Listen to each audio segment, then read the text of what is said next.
This is the Texas Land Guys podcast, hosted by brothers Tim Dosch and Tom Dosch. With their partners David Marshall and Trip Rich, they have built DMRE, the leading land brokerage in Texas. With decades of experience brokering deals between landowners and real estate developers, they take you inside the deals that move the market. Well, welcome to the podcast today.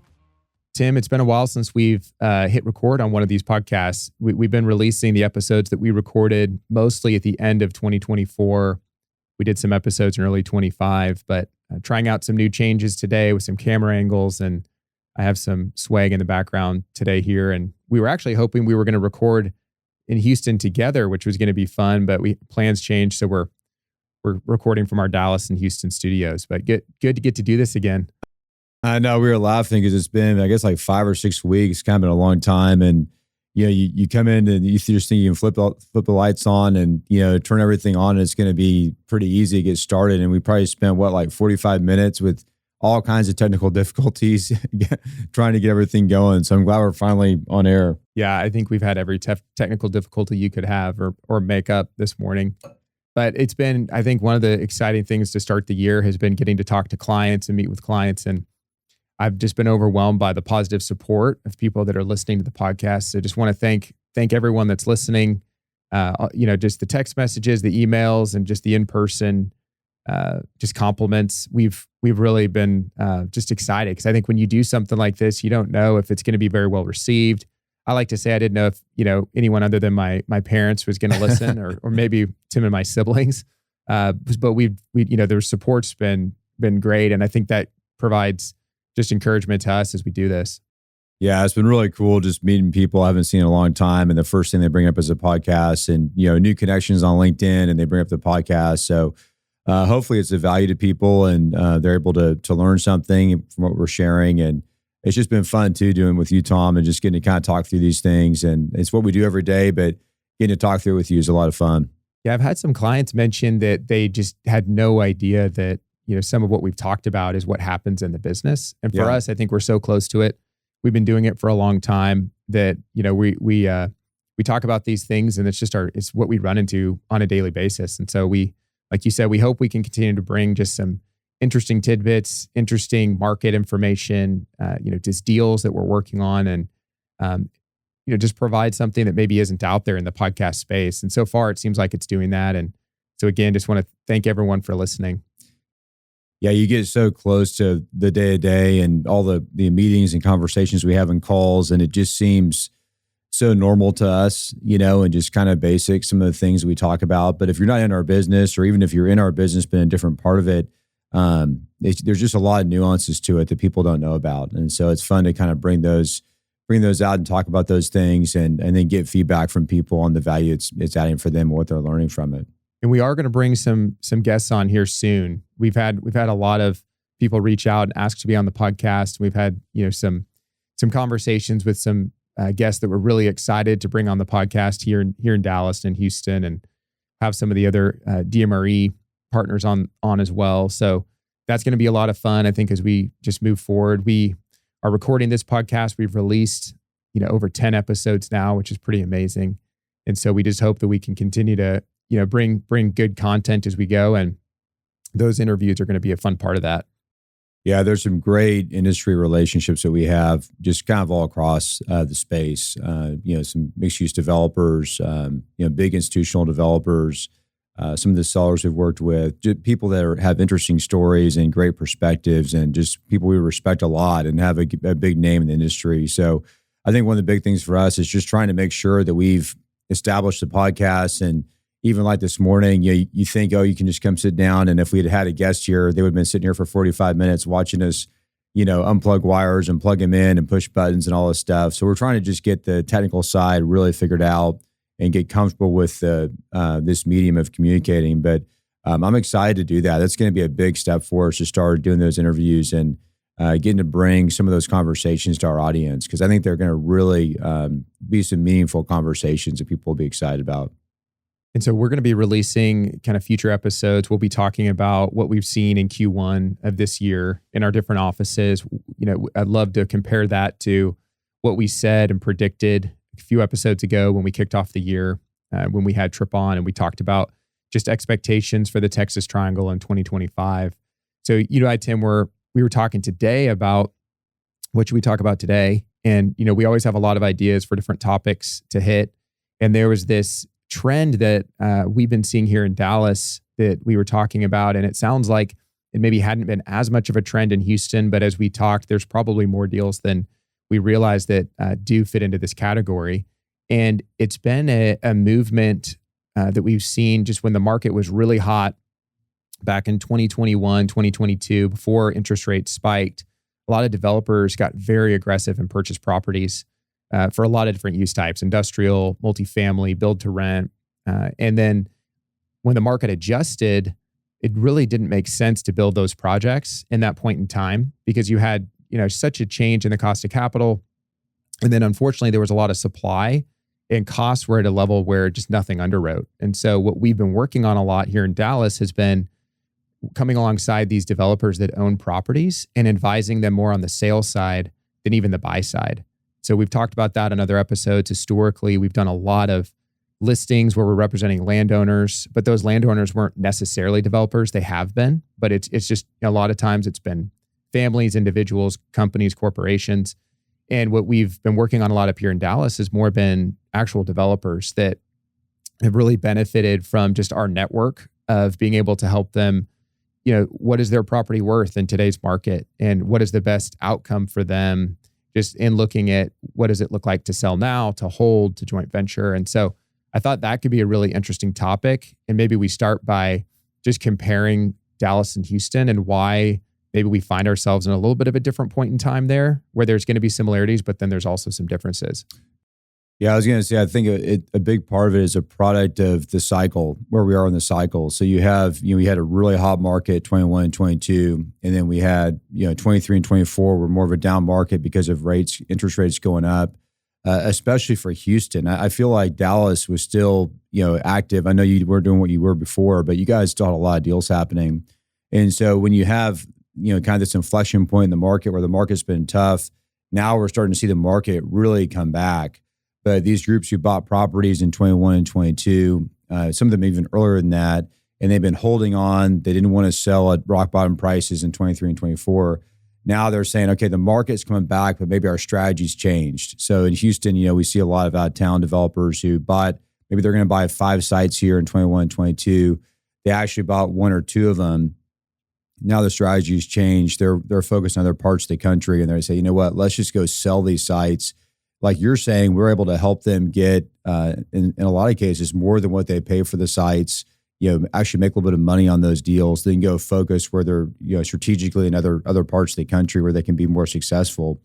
So I think what it feels like is, there's a lot more of it in Dallas and Houston, probably because there's a lot more activity in Dallas and Houston. But as we talked, there's still a lot of these deals in Houston. Really across the board, sites are office sites, they're transitioning to multifamily sites, are retail sites, like big, retail redevelopment sites are now probably mixed use, but single family, some smaller retail, maybe some multifamily. Tracts that were industrial, they're going to data storage. BTR sites are going to multifamily. So we see with this not just the same use type buying the site, but in a lot of cases a transition to a different use type that's able to pay a little bit more for the property and really maximize the use on it. I thought what might be fun today would be to invite our audience into some of those conversations that we're having with these developers. When we're coming alongside them, we're getting a call that says, hey, we have this property. I would say normally we've known about the property. We've been talking to the developer about it, but it's gotten to the point now, like you said, where maybe they've held it for 2 years, 3 years, and they want us to do a BOV, a broker opinion of value on that property. Tell them what is it worth. And, when we do a BOV for a client, the value range that we like to give is really if you were to, just accept an offer off the street, that's one thing. If you were to hire us to go sell your property, you're going to get a much stronger valuation because we're going to run it through our marketing process, which is very competitive, where we're going to go directly to the buyers. They're going to be able to make sense of this deal in today's market. And then through that, we're going to, really work with the client to find out like what are they really trying to accomplish?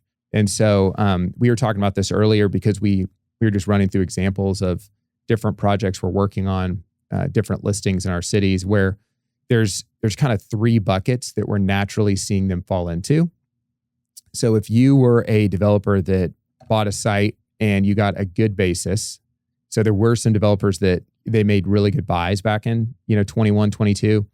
Maybe they bought a site for, $10,000 a unit for multifamily when other developers were paying $30,000 a unit. And, there's a lot of reasons why maybe they were able to get that kind of a basis. Well, now maybe the value of that site is closer to, $15,000, $20,000 a unit. They're still in the money. They're not in the money like they were, but they're still in the money. And so there's a lot of situations like that you alluded to where we're helping those developers actually go exit now. It may be closer to like a 20,000 a unit type number. And it could be selling to another qualified competitor, or it could be reclassifying the site and selling it for a different use. Yeah, I think an important point to make when you say we're doing these BOVs and we're trying to help these developers make decisions on their property, pretty much in no case are we using comps. The market is moving so fast and it's changing so fast. Now you're probably seeing this in Dallas. I mean, Houston, the last 6 weeks, 6 to 8 weeks, the market's completely changed. And so we're seeing, across the board, whether it's single family offers, industrial offers, multifamily, not as much build to rent right now, but some build to rent. There's a big movement in pricing that's happening. But if you're not making those offers across the city every single day, we're doing that, by the hundreds as a company right now this year. We're seeing day by day that pricing start to move, which submarkets it's moving in, what kind of deals, we're seeing like a transition on the multifamily side to smaller and smaller suburban sites, more 4-story sites, the per square foot price is pushing higher. Just a lot of contraction in the contract time that these groups are asking for. So they're asking for less time. A lot of them have capital that they're bringing to the table early on deals. So just all these changes in the market that if we were trying to use comps or talk about what was happening the last 2 years, we would just be way off. And there's still a lot of negativity in the market. You'll talk to different people and they have no idea what's happening. And so even some of our developer clients will have a pretty negative perspective and say, well, no one can capitalize deals and I can only pay this much for a site. And there's groups paying twice that for a site and, putting up hard money and being really aggressive. So it's a time where you really need to be talking to people that have their ear to the ground. They're working the deals in the market every single day. Because if you're trying to kind of fly higher level, you're just not going to know what's actually happening and how quickly things are changing. That's a great point, Tim. And as you were talking, I was thinking a huge benefit that we can bring to the table for these clients is just a different perspective in guiding them through the process. Because when you think about a developer, they're a developer, so they want to build the project, and that's probably the most common thing I hear when I talk to a developer about a site. Is, well, I'm a developer. I want to develop. That's what I'm in the business for. I'm not really in the business to sell. But we've worked with so many developers over the years that they had to answer the question, am I ever really going to develop this site? Yeah. And if you're really not going to, it's okay. It's okay to sell. It's okay to make that decision. And related to that, it's okay to sell to a competitor. I know that's something that we were talking about earlier. Is that's a really common response a developer will make is, well, I'm just not going to sell to a competitor. Yeah, and I think we know, I don't want to name names because some of these are good friends of ours, and we have a lot of respect for them. But especially in Houston, I mean, there's several really good sites, and a lot of times it's in the infill market here in Houston because the suburban market is pretty efficient. We're seeing groups come in and either develop or they can sell their sites pretty easily. The infill market has been difficult. So inside the 610 loop here in Houston, maybe a little bit outside of it. We have some clients who have great sites, just unbelievable real estate, but we know they're not going to build it. And they know they're not going to build it. And the highest and best use in this case is multifamily. So you have a multifamily developer with a multifamily site, and it's just really hard for them to sell to a competitor who would build the same or similar product and maybe go be successful on that. And I can understand that. I mean, I'm not sitting in their shoes, but I can understand what that might feel like. But what happens if they don't make that decision to sell is then they hold it. And some of these clients have held these sites through multiple cycles. And so before you know it, your carry costs are really starting to eat away. You have to have a much higher price just to get out without losing money. And then some of these submarkets are struggling. We have places in the Houston infill market that we think are going to be down for a while. And they were, at one point, they were very strong submarkets.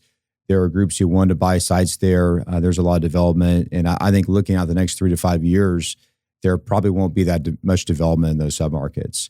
And so I think you have to really ask yourself as a developer, trying to put the ego aside, which is hard for all of us, but just say, you know what, let's be pragmatic here. If I didn't have this site, I took all that cash out, I could go do other deals, maybe in other submarkets or other cities where I want to go execute those deals. I'm excited about it. Let someone else come and maybe they're successful, maybe they're not on this property, but trying to move on from some of those things. And it can be kind of frustrating for us because we see the opportunity.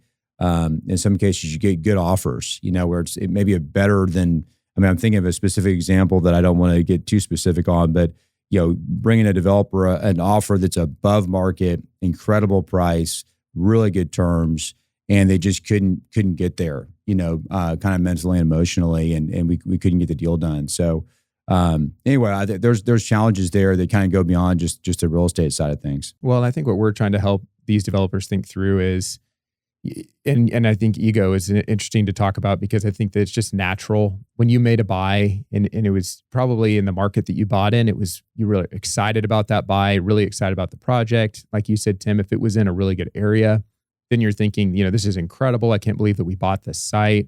Maybe you did something you wouldn't normally have done to buy it. But really helping them think, like you said, pragmatically and realizing that the market's changed. The market's moved now. Don't require a buyer to do something that you wouldn't do in these circumstances, because we see that a lot. So another thing I see is, I'm not going to give a buyer any time. And if another developer wants my property, then they need to just come and buy it. And, we know that that's not really how development works.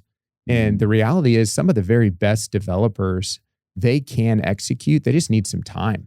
Yeah. And the reason they need time is they need to go put their business plan together, and they are going to go raise capital. And that can sound pretty scary, but the quality developers, the guys that are doing, it's the 5% of developers that are doing 80% of the deals here in DFW and in Houston.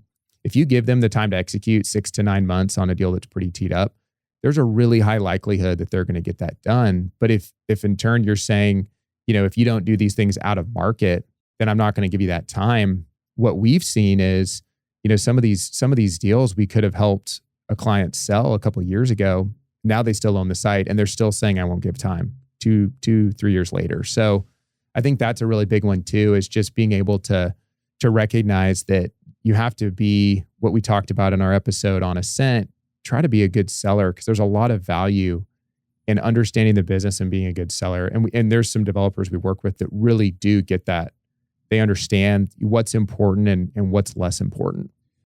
And there's an incredible art to that in our business, because I think there's a sense where, and especially on the broker side, as we're advising our clients, you do want to be really tough on the buyer in some ways and push them with hard-earned money and a quicker close, quicker due diligence, kind of hold their feet to the fire on some things. But then at the same time, there's a lot of times where being flexible in understanding what real issues are, the real hurdles and obstacles getting a deal done, and then in some ways kind of partnering with them and saying, hey, we're going to we want you guys to get there. We want to get to a closing. We want to get to this price. A lot of times being a little bit flexible on those things is directly related to a higher price, a higher exit price for the property.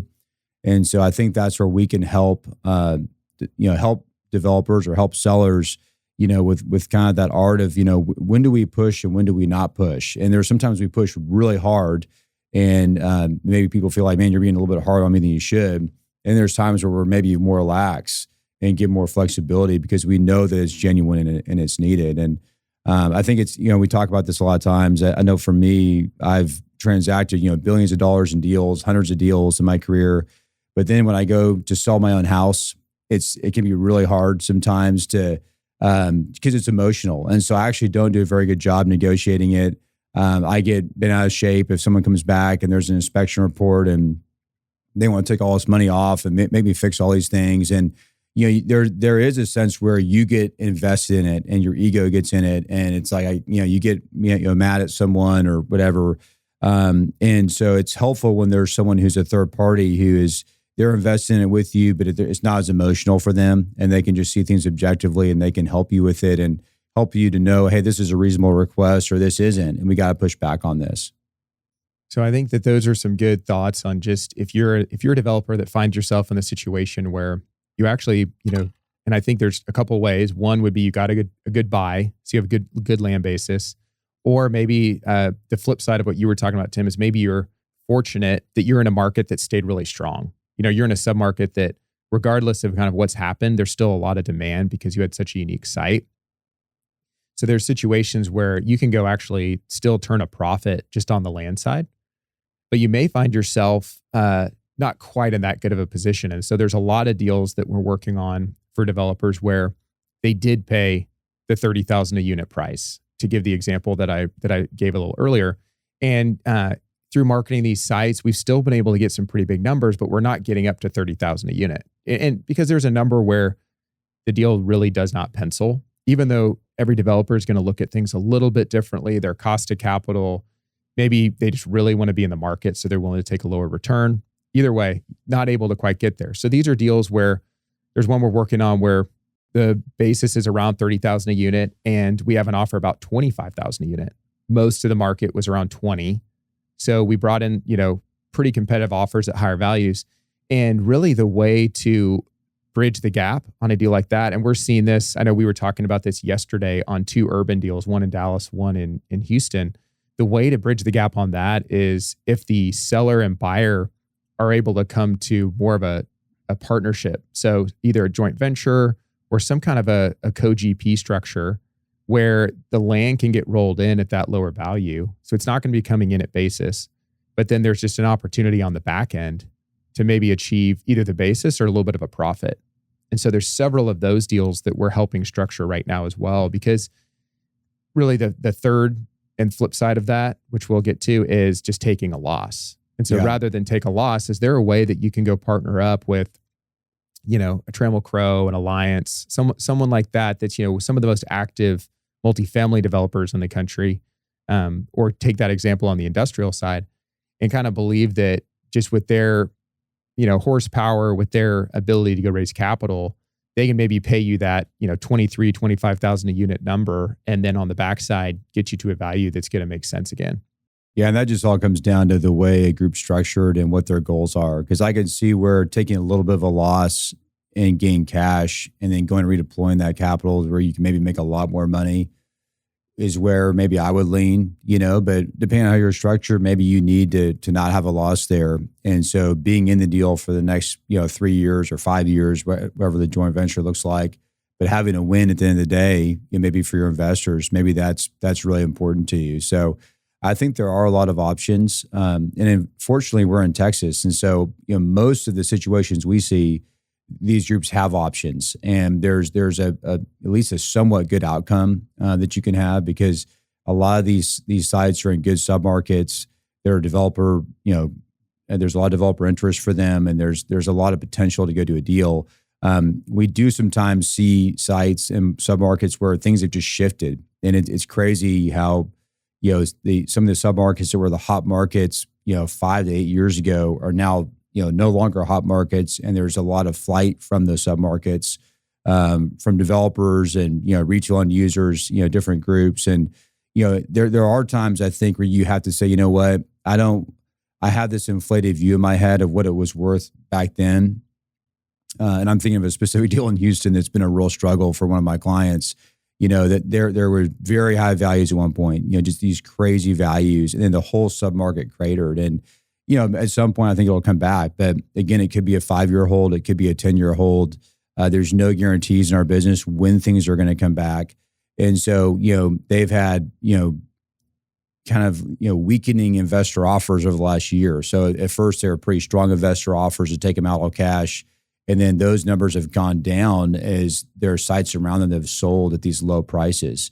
And so we're kind of catching a falling knife a little bit on this deal. And so, I think just trying to be realistic, and be objective, and not believe. I think we all believe that our site's the best site, and that we made good decisions getting into it, and we're going to execute well. And sometimes things have changed and getting to the current reality, not what it was, hang your hat on some comp from 3 years ago or 4 years ago, or what people used to say about the submarket. What do they say today? And what are they going to say in the next 12 months, more than likely? I think that's probably maybe one of the hardest jobs that we have, because people aren't always very receptive to that. But what I always believe and tell our guys is we need to be honest. And even if people get upset, we need to tell them the truth, because we owe that to them, to be able to make the right decision. Wow, that's good, Tim. I think the emotions part of it is huge in what you're saying. Just, in business, it's easy to let emotions get in the way of making a good decision. Yeah. And I think you're right. You bring up a really good point. The joint venture actually may get you back to basis. Maybe you make $1 million. I mean, maybe you make some money, but what's the opportunity cost? Yeah. And it's interesting. And, some of this is, where's the money coming from? Whose capital is being held up? Is there debt? Is it all equity? Like, what's the situation? Like, what's the pain level for the sponsor, the developer? But from an opportunity cost standpoint, there's a lot of opportunities right now to go buy deals, go do good deals. And so do you stay in a deal? Do you wait for the market to come back? What's interesting, so if you joint venture it, you're going to be waiting now 3-4 years, probably best case, for it to get built, for it to get sold, for you to maybe get back to basis. So is that a good investment to wait? Or if you're going to wait to maybe build it in the future, now you might be waiting like 5 or 6 years. Yeah. So does that make sense? Or does it make sense to take that sale now? It almost never makes sense to hold. I mean, I'm trying to think in our career, have we seen a developer who held for years and actually made out well? And I can't think of one of them. All I can think of is groups who held and finally just had to throw the towel in and sell. And a lot of times they'd sold at a time when it was really not a good time to sell, because there was just so much deal fatigue. They just had to get rid of the deal. So I think you want to make a proactive decision, as soon as possible, especially in this market where there's actually options. Sell and get cash. And to me, like, why would you not think from an opportunity cost standpoint, let's go do what we're really good at and what we really believe in, instead of having some sort of legacy asset that we're just going to kind of go along with someone else on and try and get back to our basis or make a little bit of money. But that could still be viable for some people to look at it that way. So I think trying to be proactive and make a decision versus just letting land sit. I think we've talked a lot about the misconceptions around land on this podcast, and people believe, it always goes up in value, and they're not making any more of it, and all these kind of statements. And there's truth in some of those things, but a lot of times what we see is land. There's periods where land is worth a lot. Certain sites are worth a lot, and there's a lot of demand from end users for those sites. And if you're in that period of time, you want to strike while the iron's hot and not wait and risk things shifting.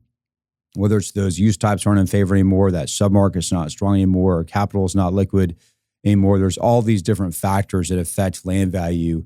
Maybe there's a lot of competition that gets built around that site, and so suddenly, the fundamentals are not strong anymore. So, really thinking through those things, and then thinking bigger picture. A lot of our clients are doing, dozens of deals at least across the country, maybe more than that.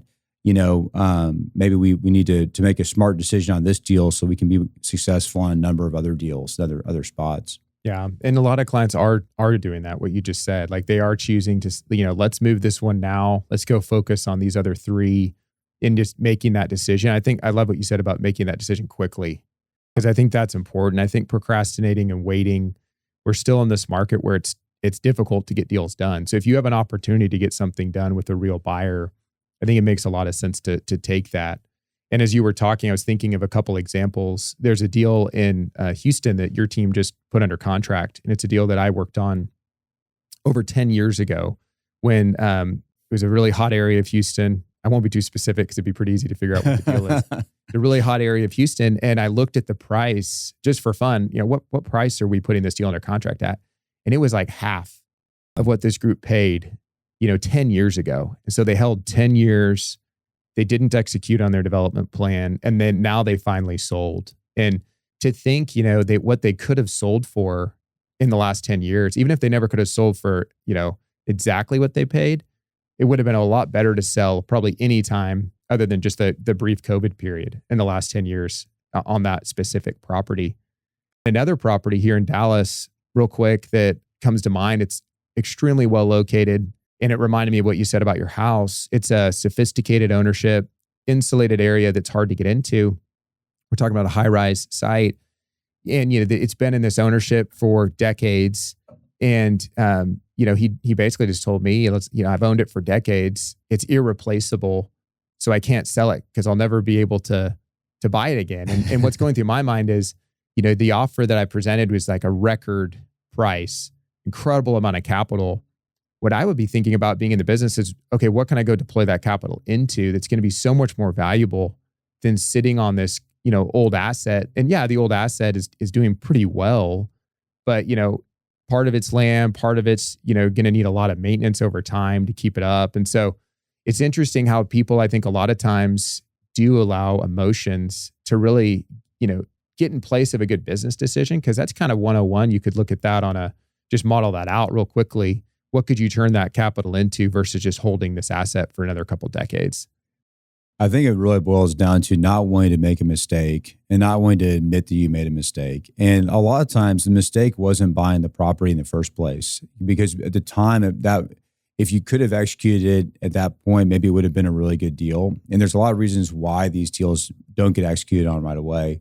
Typically the mistakes happen during the hold period. When people, like you said, they procrastinate, they're not sure what to do. They don't take action and they wait and they wait and they wait. And then the longer you wait, the bigger the mistake ends up being at the end of the day. And if you think about what all of us want to do in investing it's a return on capital. What's your return overall on capital? What's your multiple and what's your IRR? Well, that you can go back and look at. And a lot of cases, when you look at the actual IRR of these deals, when these guys sit on sites for 8 to 10 years, the IRR is nothing, and so you may get your money back, you may get like a small profit, but was it worth waiting that much time on that? And we do see that just in general with sellers. I have some sites in Houston where we've seen people just for 8 to 10 years procrastinate and go back and forth. And do we sell? Do we not sell? Do we subdivide? Do we sell it all at once? I told them, man, if you could just, you take a really good number, if you sold the whole thing and invested that capital and just got a bare minimum return, you would come out ahead of what you're doing by sitting here and waiting and going through these different cycles and kind of this procrastination. So I know it's easier said than done. I think we all struggle with that in a lot of areas of our lives. And there's the fear of making the mistake, but I think really getting strategic on who you are as a development firm, what you're trying to accomplish, and is this core to what you're doing, or is this something that was maybe core at one point but no longer core, and moving on from that to where you can really be successful with your team. What's interesting, Tim, is procrastinating doesn't actually remove making a mistake.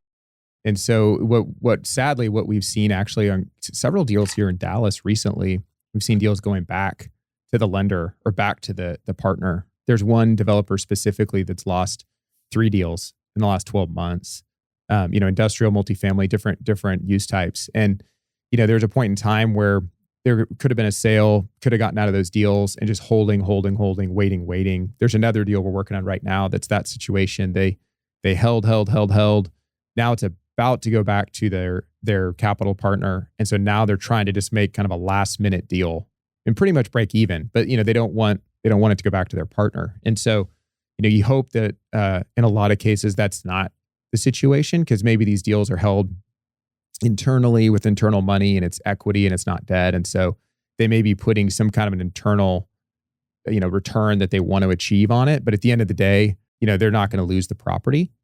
But just waiting, I think, and not making a decision, to your point, although it makes sense, you don't want to make a mistake, you may end up making the biggest mistake by doing that.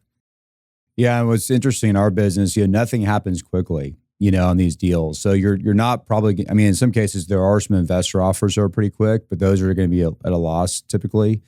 But if you do go sell the property, you're talking about probably at least 9 months, for a developer to pay you a good price for it. If you joint venture, it's 3 to 4 years. So when you talk about procrastination and waiting and not being sure, you get into a hot market and deals start happening. If you wait through that market, there's transaction risk on the back end of that hot market of, picking a buyer and they can't get it capitalized, or just pushing that eventual exit, way down the road, potentially, over a year down the road. So those are important things to think about. But I think, the positive, we're talking kind of a lot about maybe more of the negative and, the challenges when people don't make decisions. We actually are seeing a lot of developers make decisions to sell. And, developers are seeing some of these sites as non-strategic. A lot of times they're out-of-state developers or at least out-of-town developers. And they're saying, you know what, we had a reason to buy this a couple of years ago. We're not going to develop it now. We're seeing in Houston, a lot of these guys are making money, selling these sites to other qualified developers who are paying them more than what they paid, and able to make a little bit of money and get out and go do something else. So I would say, I don't know what you think, Tom, maybe it's an 80-20 as far as positive to negative. I mean, there's a couple of negative ones where you're kind of like, just slamming your head against the wall, like, man, let's do something here. But there's a lot of them that are very positive, positive stories where I think it's a win-win for everybody. You're having a new developer who's excited about the deal. They like the submarket. They can go make money with the development.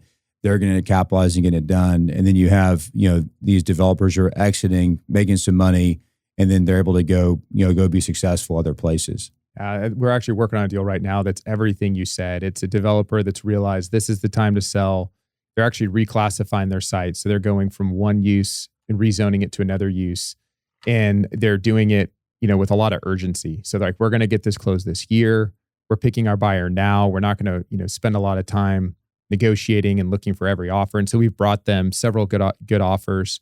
So they're picking the one with the lowest transaction risk. And then the goal is to get it done this year, not to wait. And, can we get a little bit more if we wait? I think they just realize that, let's put a business plan together and then let's execute on that plan. And so we're definitely seeing that. That's a good point.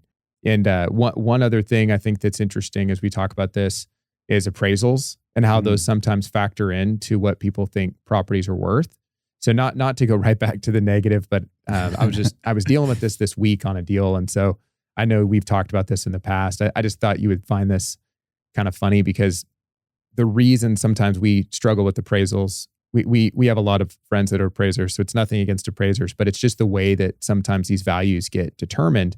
And so I was talking to a developer that wants us to market their property and really well-located site here in Dallas. So we put our BOV together and we were honest, like you said, this is what we believe, and we always give a range. We think we can hit this number, but we could push to maybe hit this number. Well, the number he wanted was, beyond the range. And so he sent me the appraisal. And then he called me and he said, so I got your BOV and I sent you the appraisal. So do you want to change your BOV because you got the appraisal? And I said, no. And he's like, and he laughed and he said, well, that makes sense. Because he said, when I got the appraisal back, I had to call the appraiser and try to push them to get the appraisal higher. And I was like, yeah, I mean that, these appraisals are based on comps. It's based on, you pushing them to give you a higher number. We just as easily can just go add 10% to our BOV, but we're really trying to thread the needle a lot of times on these BOVs. And it's hard because the market's adjusting and changing, but we're normally pretty accurate on, what we're able to peg a value at. And the reason we can be, and you said it earlier, is just because of the number of deals we're doing in the market. We've got over 40 multifamily sites under contract up here in Dallas right now. And I've told that to some clients recently and it's just blown their mind because to your point, a lot of the market is still pretty challenging. I had lunch with the developer this week and they were definitely taking a very pessimistic view of the market in 2025. And we aren't going to see things improve for another 12 to 18 months. And it's not that we disagree that there aren't still headwinds, but I told them, we're having our best Q1 that we've ever had. Oh yeah. It's not just putting properties under contract. It's actually closing properties. And so I think that's the more of the positive side of this is that there are deals getting done. There are developers choosing to sell in this window. And I think if you choose to sell in this window to qualified groups, a lot of the really just strong developers are building their pipelines right now. So it's a great time to be selling to those developers. Yeah, I think, going back to the whole appraisal comment, you just making sure you're looking at reality because we know with appraisals, they can be good, but a lot of times they can be kind of made to order, and it's like, hey, give me this number, create, some sort of a story for why I could sell my property for a number that we all know we probably can't sell it for. And, we can kind of weed through a lot of that and look at an appraisal and say, hey, these aren't really comps. You're pulling from, a lot of times you're going to pull from some submarkets, a totally different submarket, different kind of deal. and then they're going to try and use that number. And that doesn't really help anybody. Definitely doesn't help the seller, because you want to be dealing with whatever reality is. And you want to, fortunately, I think a lot of times it's better than what people might think because of where the market's moving. But especially some of these kind of legacy infill deals where people pay just huge numbers, there's really nothing to support the numbers today. You can't make the numbers work. So if you're going to use old comps and comps don't really apply, you could get a good appraisal, but it's not going to get you a good exit at the end of the day. So kind of in wrapping up on this topic today, Tim, if a developer was talking to you and asking you for advice, and I know it's going to depend on the situation, but in Houston right now, if you have I'll let you pick the scenario. If you have an urban site, if you have a suburban site, maybe you can just pick both those scenarios. And if you think it would be different advice, what you would say and what you would share. But I do think there's a lot of developers, probably a lot of developers listening, that a lot of this is going to hit pretty close to home, just because there's been a lot of land that traded hands and the fundamentals had completely changed. Yeah, I mean, I think like you said, this scenario really plays into it. But a big question to ask is, are you going to develop this site or not? And maybe most people say, yeah, we might. We think we might, but I think you kind of know if you will or not. And the longer you've held it, you're probably not going to. So I think to think about that. And then I think that there is probably a difference between infill and suburban. In the suburban market, there should be a really good chance of getting out and maybe making some money. You could probably argue on a lot of these deals you'll make money if it's suburban, because we see the market moving that quickly. I mean, we've already seen in Houston this year, the highest ever suburban offers that are from real developers on sites that we've seen. I mean, it's been pretty amazing. So I would feel pretty confident on those deals that if you're not going to develop it, the time is now to go sell it, and you should be able to make some money on it, depending on your basis. In the infill market, I think it's more challenging. I'm bullish on the infill market. I think it's going to come back. The fundamentals are strong, but a lot of it depends on, what was your basis and what did you buy? What kind of site is it? And you get into the nuances of, is this a high-rise site? Is it a podium deal? Is it a wrap deal? If we're not seeing that they're really high density deals, there's just no market to get them capitalized today. So if it's a high rise or podium, if you're thinking $200 a foot, I mean, we just don't see any of that as being likely, at least where we sit today. Maybe at some point in the future, we are starting to see some pretty good offers on the infill market. As high as 120 to 150 on some deals. So that's a massive move from where we were even a couple of months ago. I think it's not to evade the question, but there's so many scenarios that would play into a urban deal. The question would be, how big is your loss? So I wouldn't probably tell someone just go sell something today if you could hold it 6 months and maybe get back to a really good number, because I think we're going to see that kind of movement in that market. And then a big thing is just transaction risk. Is there someone in the market we could go to that we think will close? In all likelihood will close, can get it capitalized. And it's just a little shaky in the infill market, depending on which submarket you're talking about. But I mean, surprisingly, even last year, we had some weaker infill submarkets where we had really strong offers. And so I think that's where I try and help people think through, if we think we're going to see a recovery in the submarket in 6 to 12 months, maybe you hold a little bit. I'm never going to tell you to just take a low offer when you can hold for 6 to 12 months. But there's markets where I think the hold's a 5-year hold, or maybe it's longer. And so then I would say, man, you may just want to sell, because do you really want to wait that long? Is there any scenario where that's going to make sense to wait that long instead of going and taking that money and putting it to use somewhere else? Yeah, no, that's good. I think that all of that resonates with Dallas too. And I think on the encouraging side, there are buyers out there for these deals. And I think what we see and what we're blessed with in Texas is that people want to be in Texas and they want to put capital in Texas. So it may not get you a profit on where you are in your basis. But I know like this year, we've had a lot of our Dallas developers going down to Houston and wanting to go do Houston deals. And they've even said like, we'll pay up to get some Houston deals under contract and in the ground, because we want to go build a pipeline of deals, in the Houston market. And then the same thing's happening in Dallas again, with out-of-state developers saying it's not making a lot of sense to develop in a lot of these other places right now across the country, but it looks like it makes a lot of sense to develop in Dallas just because of how strong our market fundamentals are up here. So give us a call if you're sitting on a property like that, if you have questions about that. I think something else we bring is we work on all these use types on the land side. So it's not just multifamily or industrial or build to rent or single family. Like we can look at sites in Houston. You can look at a site without zoning and kind of look at it for every use. We've talked about how single family guys have overpaid or outpaid multifamily developers on deals. In Dallas, if the zoning could be adjusted or changed, we're doing the same thing here. We're taking industrial sites and they're becoming multifamily. We've done the reverse. We're taking single family sites, they're becoming multifamily. SFR sites are becoming single family. So we're able to just look at these deals from a lot of different perspectives and provide insight. Also insight into what else is coming. I think a lot of developers don't realize that they're not the only ones sitting on a property in a certain submarket. There might be like 6 to 10, in some cases, other properties that are all kind of in that proposed state in a certain submarket. And, you might wait, but then if the other, 3 or 4 developers break ground before you, you might find yourself in that same situation, just sitting back on the clock again for a couple more years. So we can really help by showing that as well, and just evaluating just different options. Like you said, it's good to have options. And I think if you're in Texas, in the Texas Triangle, fortunately, you should, in most cases, have options. Yeah, absolutely. We're very blessed to be in Texas, and love the team we put together in all of our offices. And it's been exciting just to get the year started and see the success already. Well, in the next couple of weeks, we'll hit what we're seeing across the state, just as we've kind of are exiting Q1, and that'll be fun to talk about because I think a lot of our predictions are already starting to prove out, and seeing some really big deals come to fruition. And so that'll be good. So thanks, Tim. This was a good episode to record and hopefully valuable for the audience. Thanks for listening. Yeah, thanks everybody. Thank you for listening to our podcast today.